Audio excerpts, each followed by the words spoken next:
part 3 of the BuzzBubble interview with Jeff Goodby. Now back to our host, Kevin Kelly. On the BuzzBubble. I mean, I've seen some of what you guys have done in the viral vein. Hotel 626 was amazing. And well, you know, social networking is really just a way of putting a whole bunch of match heads together and lighting them on fire, and they all go up at once. And you know, that wasn't possible before, which is really, it's really a cool thing that we can do that. I mean, one of the things that Hotel 626 did was that it really offered an experience, an immersive experience that you went to and you went, yeah, this is actually kind of nuanced and you know, more complex than what I had seen before. It's not just a, I mean, I'm the first guy to like a kick in the balls thing. It's done really well. I'm down, and I'm cool with that. But I do think that many times those things are not as alluring as we hope they'll be. I mean, you can do stories now on the internet. You can make novels that people go inside. That's kind of what the Hotel 626 is. For anybody who's not familiar with Hotel 626, you should check it out. We'll put a link on the site. It's you know, you could spend a half an hour, you can spend an hour, and you can, you know, get into it. I think the average time was 36 minutes. So wow. Yeah, so it's pretty immersive. When Doritos brought back 2 flavors from the dead, something dark came back with them. Everything's scarier at night. That's why Hotel 626 is only open from 6 p.m. to 6 a.m. You're living a nightmare in a 3D world never before seen in a website. You're trapped in a haunted hotel and have to do whatever it takes to get out. This nightmare is personal.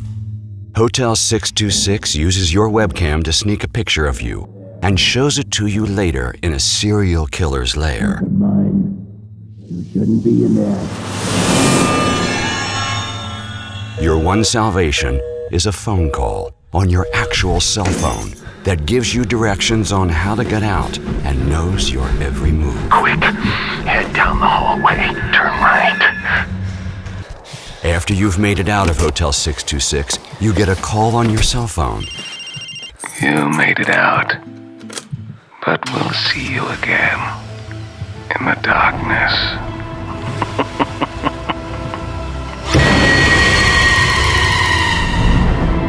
The online media had to live up to the innovation of the site. We started with social networking site Twitter, but we didn't just create a group on Facebook. We created a Hotel 626 application that let guests scare their friends, and a personalized experience where guests could upload their Hotel 626 Polaroid directly to their Facebook page. To attract even more attention to the site, a viral documentary film was created featuring teens in odd testing scenarios.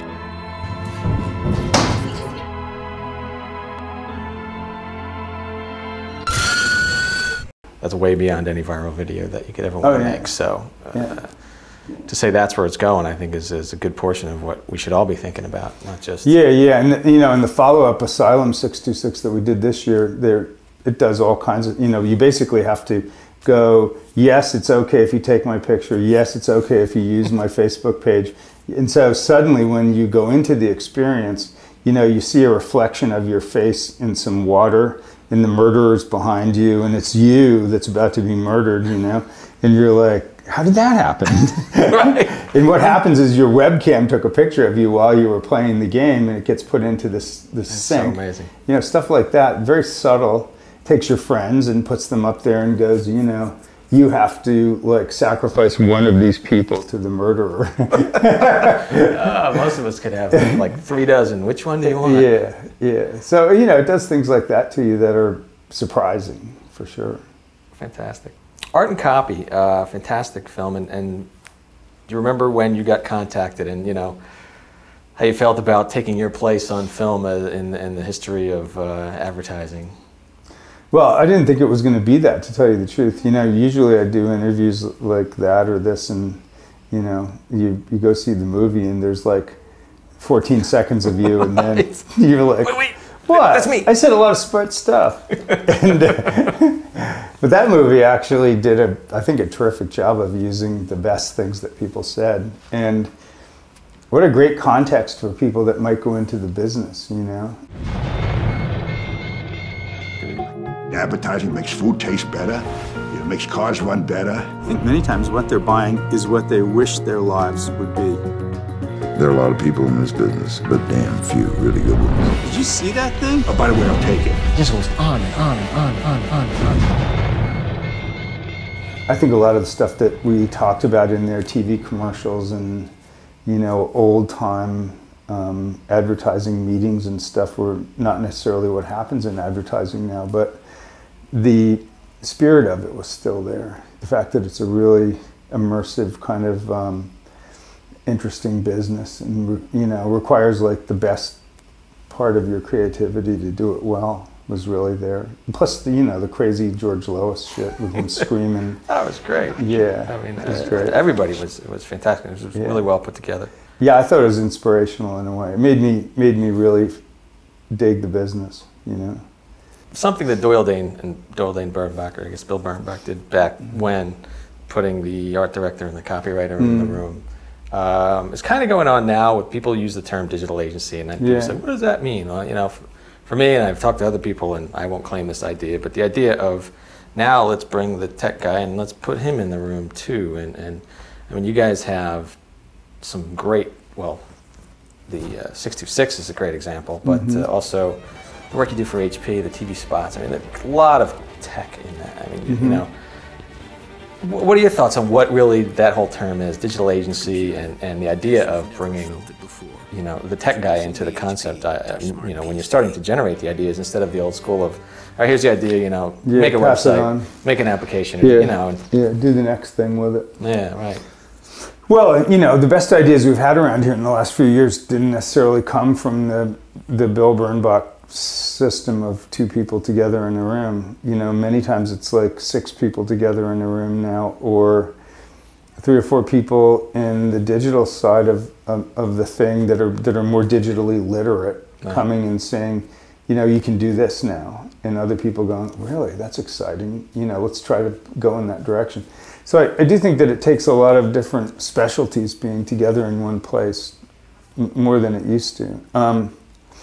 But, you know, again, it's still about somebody getting everybody else excited in a way and having an idea that makes everybody in the room go, serve it, you know. I'm ready to serve your idea. It's really good. It's going to serve me to serve you. Right. Because that's, I think, what happens when there are good ideas, no matter how many people are involved, you know. Excellent.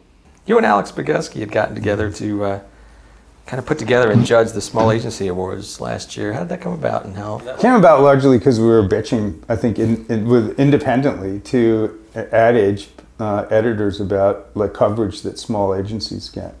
Because I remember saying to Jonah Bloom, you know, I don't think that small agencies get the kind of quick coverage that we got in 1989 or so, when we were like Agency of the Year in Ad Age in '89, and we had 50 people or something. Wow. And I said to him, that would never happen now.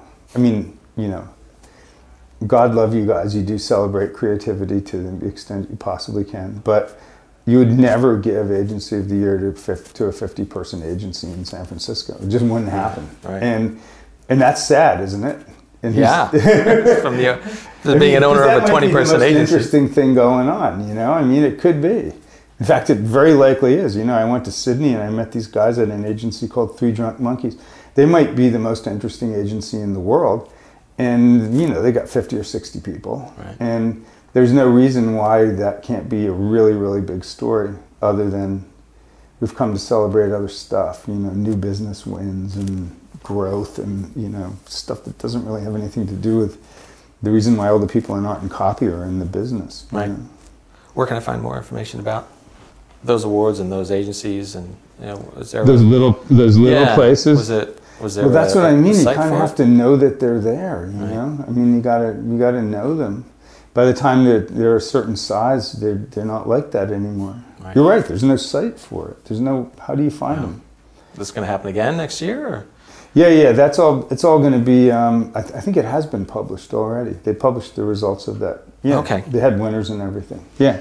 Because we judged it and it was all chosen and put out. That's going to be an annual thing, or? I hope so. I don't know. I haven't gotten any promises from them about that. Okay.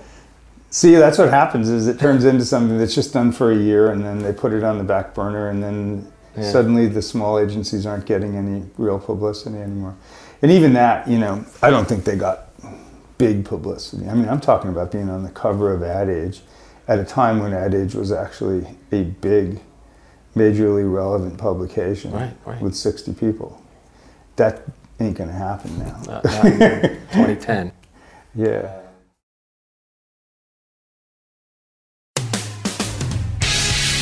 That's it for part 3 of the BuzzBubble with Jeff Goodby. Tune in next week for part 4. On the BuzzBubble.